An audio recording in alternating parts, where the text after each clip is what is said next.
న కర్మణమనారంభ నైష్కర్మ్యం పురుషోస్నుతే న చ సన్యసనాదేవ సిద్ధిం సమధిగచ్చతి. మనిషి కర్మలను ఆచరించకపోవుట వలన ఆత్మస్వరూప స్థితిని పొందలేడు. కర్మలు చెయ్యని వారు మోక్షాన్ని పొందరు. ఏ పనులు చెయ్యని వారు గొప్ప స్థితిని పొందరు. ఈ శ్లోకంలో మొదటి పాదం కర్మ మార్గం, రెండవ పాదం జ్ఞానమును గురించి చెప్పడం జరిగింది.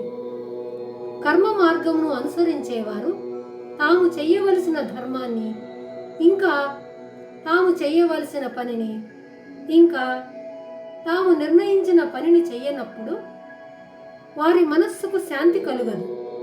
అటువంటి వారు ఆత్మస్థితిని పొందరు.